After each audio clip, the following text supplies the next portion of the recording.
was sued by his own studio on the same day he was assaulted in the street. He ended every season with knee surgery, and the man who created The Sopranos was writing episodes in between. Fact 1. It was always Maverick in a trailer.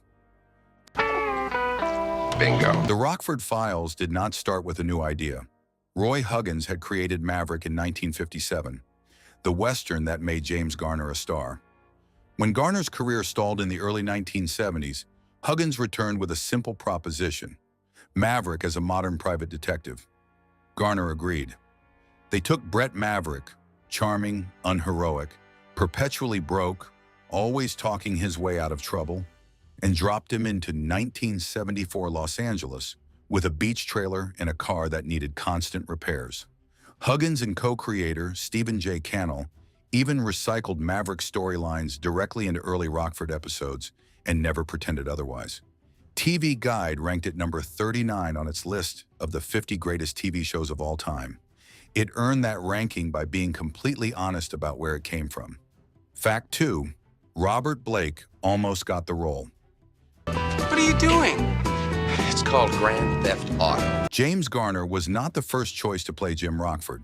Robert Blake auditioned and was the leading contender before Garner was cast.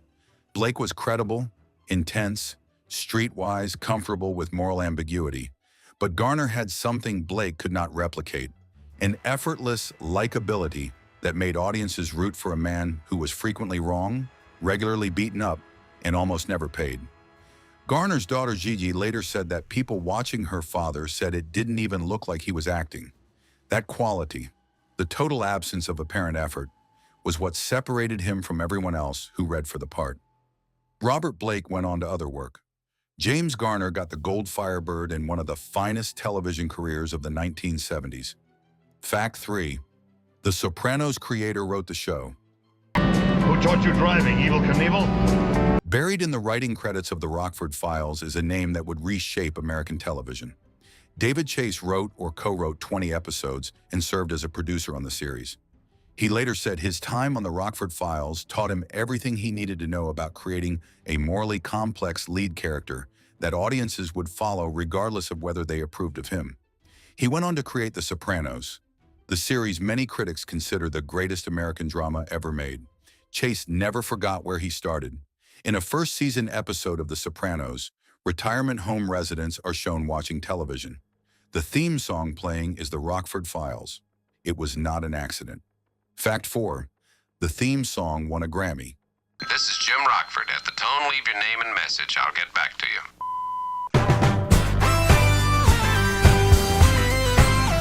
The Rockford Files theme, composed by Mike Post and Pete Carpenter, crossed over into the mainstream pop charts, reaching the top 10 on the Billboard Hot 100 in 1975. It won the Grammy Award for Best Instrumental Arrangement.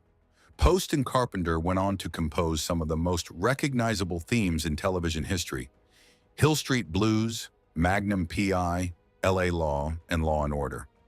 The Rockford Files was where that legacy began.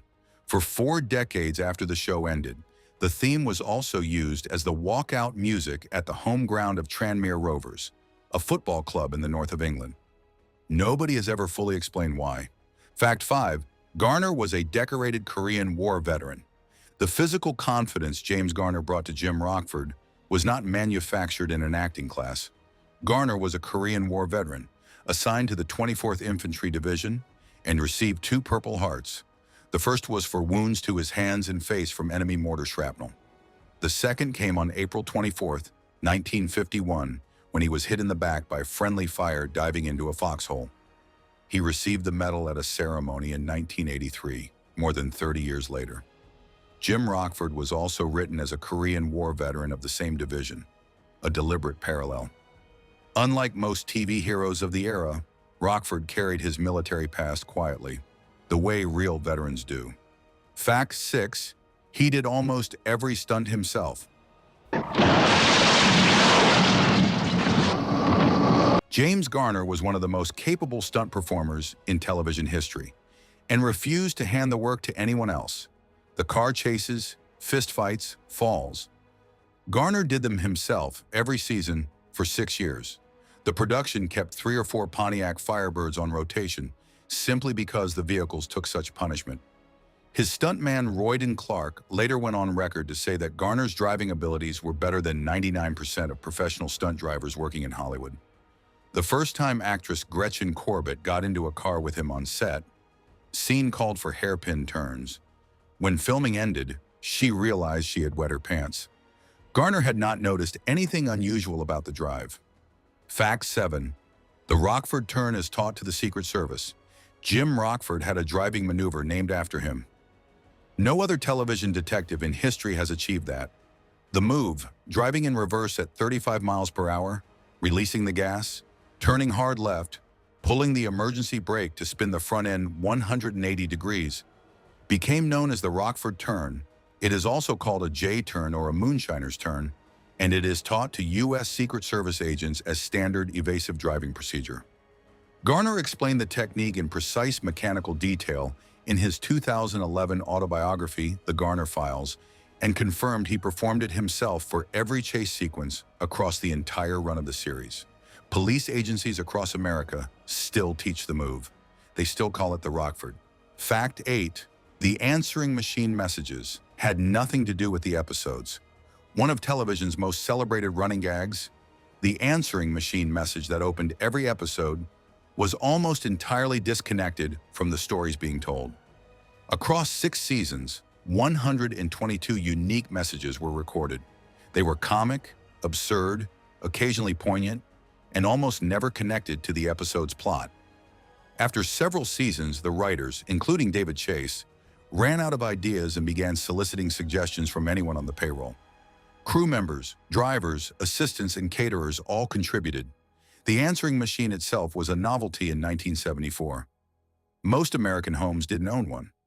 Rockford's machine was presented as one of his only indulgences. 122 messages, not one of them answered. Here is something worth knowing about how YouTube works. The algorithm only pushes these videos to people who are already subscribed. If you are not subscribed, YouTube will not show you this content again. One tap on the subscribe button changes that permanently. Most people watching right now have not subscribed yet. If you are enjoying this, that one tap makes all the difference. Fact 9. The car was a lie. The gold Pontiac Firebird Esprit. Jim Rockford drove was not actually a Firebird Esprit. The production used formula models, higher performance variants with more powerful engines and stiffer suspension, rebadged to look like the more modest Esprit. The formula could survive the punishment of weekly stunt driving. The standard Esprit could not. Sharp-eyed viewers spotted telltale twin exhausts and rear anti-sway bars, components that never appeared on any genuine Esprit. The custom color, Rockford Gold, was derived from a factory paint originally used on a 1962 Cadillac. Garner reportedly refused to use the redesigned 1979 Firebird because he disliked its new front end, so the 1978 model was used for the final season. The character drove the same car every year. It was never quite what it appeared to be. Fact 10. The show lost millions on paper. The Rockford Files was one of the most popular shows on American television. It was also, according to Universal's accounting, losing money. Universal claimed the production had accrued $9 million of debt by the time it ended. Garner did not believe a word of it. In a 60 Minutes interview, he described discovering the production ledger showed the studio had charged his company for purchasing the same car from Universal 4 separate times. He alleged systematic creative accounting designed to ensure profits never materialized on paper, regardless of actual performance. Garner claimed he had received only $250,000 from gross revenues the show had generated of $119 million. He filed suit. The case ran for 6 years before settling in his favor. Fact 11. Universal sued him the day he was attacked. On the day Universal Studios filed their counter lawsuit against Garner for breach of contract, seeking $1.5 million and claiming he owed 11 more episodes, Garner was assaulted on the streets of Los Angeles by 2 people following a minor car accident. He was attacked and injured the same day. Universal filed the lawsuit anyway. The studio claimed Garner was refusing to work despite being medically fit. Garner's position was that he had chronic knee injuries, back trouble, a bleeding ulcer, and exhaustion so severe his doctors had ordered him to stop immediately. He had appeared in virtually every scene of the show for 6 seasons and performed his own stunts throughout. The settlement, when it came 6 years later, was in Garner's favor. Fact 12. The show destroyed his body. James Garner paid for the Rockford Files with his physical health in a way no actor should reasonably be expected to. He appeared in 95% of all scenes across 6 seasons and performed most of his own stunts. He underwent knee surgery during every single hiatus, one operation every year for 6 consecutive years, and never had enough recovery time before filming resumed. By cancellation, he had chronic arthritis in both knees, severe back trouble, and a bleeding ulcer. He later said that by the end, he was not only physically but mentally shot. In 2000, 20 years after the show ended, he had both knees replaced entirely. For the first time in 3 decades, he was pain-free. Fact 13. Tom Selleck took notes and then made Magnum P.I. Tom Selleck appeared in the Rockford Files as Lance White, a recurring guest character who was everything Rockford was not. Effortlessly successful, perpetually lucky, infuriatingly pleasant. What Selleck took away from working with Garner was something more lasting than the comedy. He later said every actor should take star lessons from James Garner. He observed how Garner stayed for off-camera lines, did his own stunts, and treated every crew member with the same respect he gave directors, and replicated that approach entirely when he went on to star in Magnum P.I. Magnum was, in many ways, the Rockford Files with a Ferrari in a Hawaiian setting. Selleck never forgot where the template came from. Fact 14. The gun lived in a cookie jar. Jim Rockford kept a gun. He just never used it. Unlike virtually every other television detective of the 1970s, Rockford did not carry a weapon as a matter of course. He had no license to carry one because, as the show explained, if he carried it, he might be forced to use it. He was being paid to solve cases, not be heroic. The gun lived in a cookie jar in his trailer. It was retrieved on rare occasions, pointed at people when absolutely necessary, and almost never fired. This was a radical departure. Television detectives in 1974 were expected to be tough, armed, and willing to shoot. Rockford talked his way out, ran when running was smarter, and only fought when there was no alternative. American audiences found it more compelling than anything else on. Fact 15. Stephen Cannell built an empire from this show. Stephen J. Cannell was brought onto the Rockford Files because of his work on a failed cop show called Chase. Together with Roy Huggins, he built Rockford as a deliberate subversion of everything a television detective was supposed to be. Ex-convict, chronically broke, regularly stiffed by clients, a trailer embarrassing on the outside and surprisingly comfortable inside, which one critic noted was a precise description of the character himself.